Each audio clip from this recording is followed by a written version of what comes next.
भगवान राम ने त्रेता युग में इस पूरी धरती को राक्षस विहीन करने का काम किया था।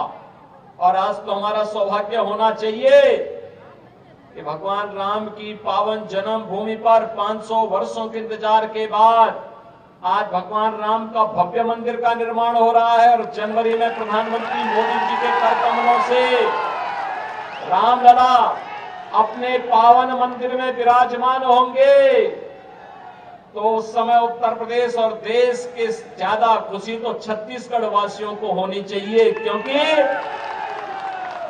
भगवान राम का ननिहाल तो छत्तीसगढ़ है। और इसीलिए आज मैं आपके पास आया हूं आपसे कहने के लिए कि अयोध्या में राम मंदिर का निर्माण भारत के अंदर राम राज्य की उद्घोषणा की शुरुआत है।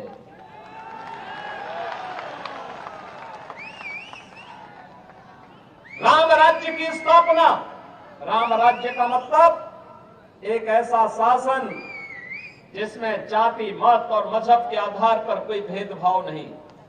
योजनाओं का लाभ हर गरीब को, हर किसान को, हर वंचित को, हर आदिवासी को, हर नागरिक को उपलब्ध हो सके, हर व्यक्ति को उपलब्ध कराया जा सके। इसके लिए उन्हें किसी के सामने हाथ न फैलाना पड़े, बल्कि योजना का लाभ सीधे सीधे उन तक पहुंचे, इसके लिए राम राज्य है। उन्हें हर प्रकार की सुरक्षा मिले, संसाधनों पर उनका पूरा अधिकार हो, उन्हें हर प्रकार की सुविधा का लाभ भी प्राप्त हो, इसी को राम राज्य कहते हैं।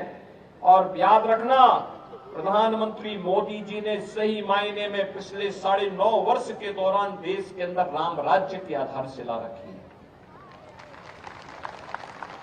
मकान सबको, प्रधानमंत्री आवास योजना में देश के अंदर 4 करोड़ लोगों को आवास की सुविधा प्रधानमंत्री जी ने पैसा उपलब्ध करवाया। 10 करोड़ गरीबों के लिए शौचालय दिए। देश के अंदर जिन लोगों के पास स्वास्थ्य की सुविधा नहीं थी, उनके 5 लाख रुपए प्रति व्यक्ति को स्वास्थ्य बीमा का कवर दिया। और यही नहीं, हर घर नल की योजना हो या गरीब के घर में उज्ज्वला योजना की रसोई गैस का फ्री में सिलेंडर उपलब्ध करवाने का कार्य ये प्रधानमंत्री मोदी जी करा रहे हैं।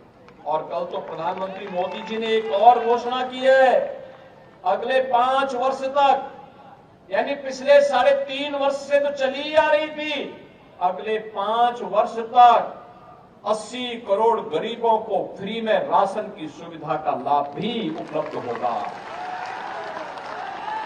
भैया बहनों, जो कोई नहीं कर पाया वो मोदी जी ने करके दिखा दिया।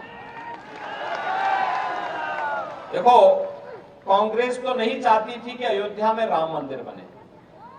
क्या कांग्रेस चाहती थी क्या?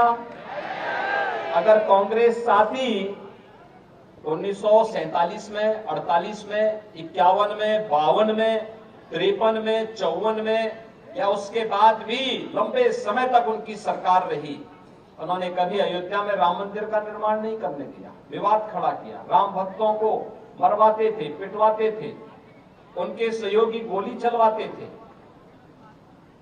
कभी उन्होंने राम मंदिर के निर्माण का कार्य नहीं किया, बल्कि उन्होंने तो कहा कि राम तो हुए कि नहीं हुए हम तो ये भी नहीं जानते।